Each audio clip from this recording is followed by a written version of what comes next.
is the epitome of a consummate horseman, a rider, a trainer, a teacher, and a judge of the highest caliber. The one reason I'm always interested in what we're doing and get ready to go the next day and can't wait and stare at the ceiling all evening long is because something's always new. Something can be done better, more intricately, and rewarding for the horse. I grew up in Fort Wayne, Indiana. I started riding horses because we moved out to the country to a 120-acre farm, and my brother and sister took off through the cornfields to the local riding stable. And I was home alone playing with my wagon, and I got bored, so I tagged along. We were fortunate. Our parents had a facility literally in our backyard where we could keep the horses and rode in the general vicinity and would either ride them to lessons or prelude them to lessons. I remember my first horse. It was a school horse that had done his career and was going to probably go to auction, and we got it and we paid $25 for it. We had no water buckets, no turnout paddocks. We put him in a cow lane at the farm. And I remember the first day I went to the tack shop and smelled that leather and got a brand new saddle. Carleton, at that early age of life, he always had his eye out how to find a nicer animal, and he progressed on then to a jumper that was half thoroughbred and half quarter horse. And then he progressed on to a horse called Dark Shadows, which was a well-known jumper in the area. These horse shows we went to would be considered very backyard horse shows. So a vertical might get set up at 4.6 or 4.9 or whatever with one rail. If Carleton hadn't brought his A+ game cantering down to that vertical, that horse would duck under it, and Carleton would catch it in his chest. And it definitely taught him, you've got to ride all the way over the fence. You can't assume anything. The part about horses that got me hooked was that I could communicate with them. I didn't have any friends when we moved to the country, so I spent all my time with the horse in our barn, sweeping the aisle, mucking the stall, currying the horses, and I just created a bond with them, and I think they've always, besides my immediate family, been my best friends. He really studies the horse. He studies the horse in the barn. He knows their likes, their dislikes, the minutest details of their behavior.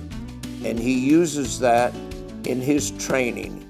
And he knows about their physical attributes, and most importantly, he knows about their mental state that makes each one of them unique. My first trainer was Joe Racine.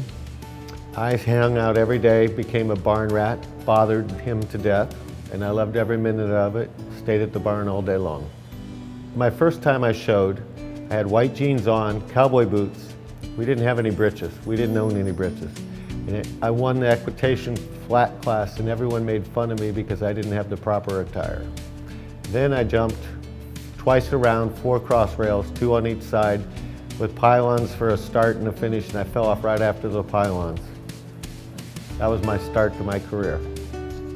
I showed as a junior on and off locally in Indiana, the Leaky Roof circuit. I knew about a medal class and junior hunters. I didn't really know what I was doing. Then I learned you had to qualify. So I was notorious for getting second in the class, never qualifying for the medal. Actually, the first year I never did qualify. I got 13 seconds. The next year I qualified first class. So after that, I decided I wanted to go east, where the big time was at that time. I went to the Carolinas. I rode with Russ Walter. We drove up and down the coast. I was notorious for chipping in at least one jump every class. My dad and mom gave him a brand new pickup since he wasn't going to college.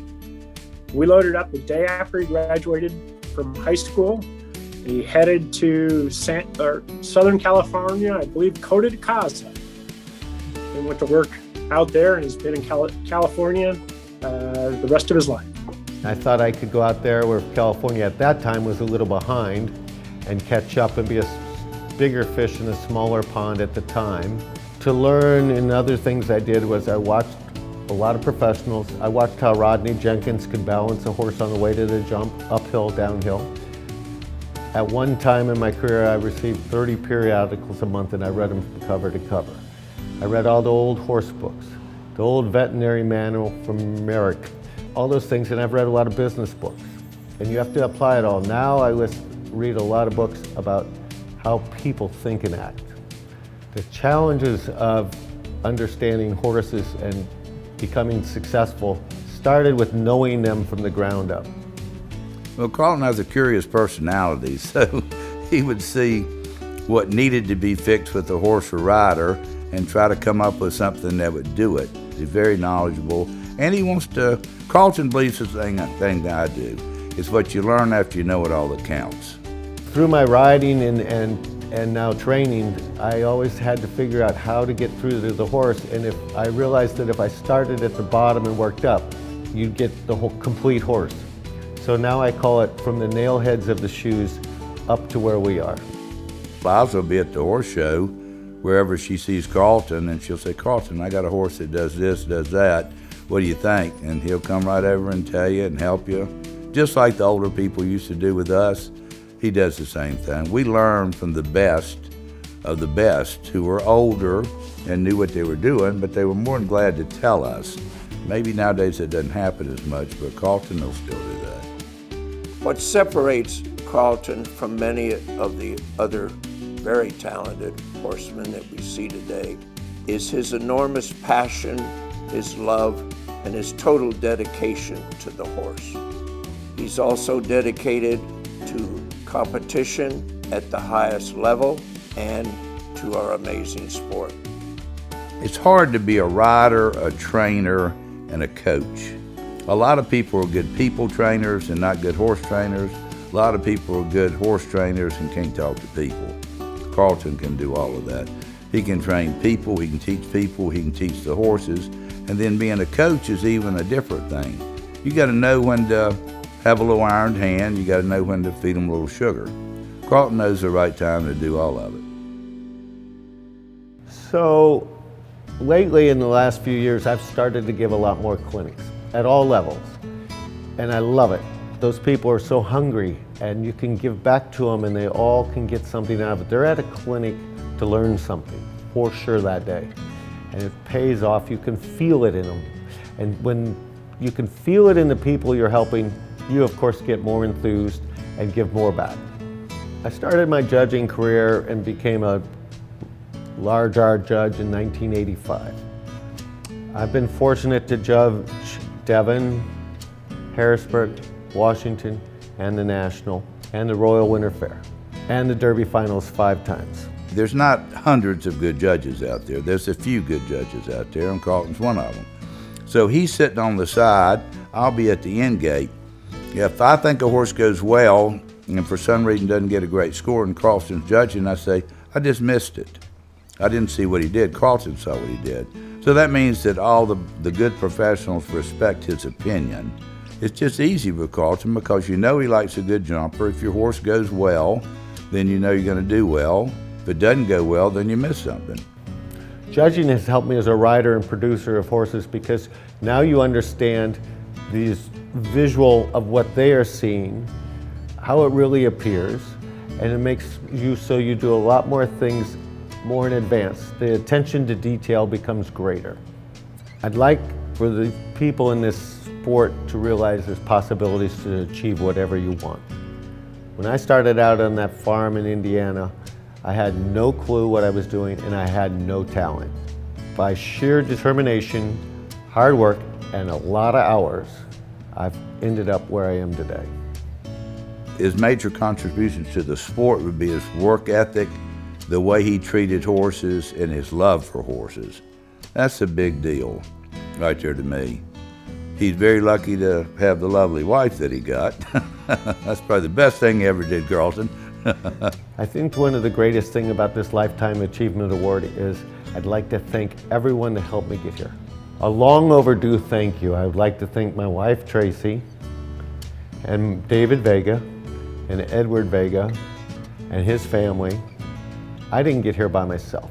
I got here by all the old-time horsemen, to great clientele, my competitors, and most of all, and for always, the horses. Carleton, congratulations on an amazing and brilliant career that you've had and still have.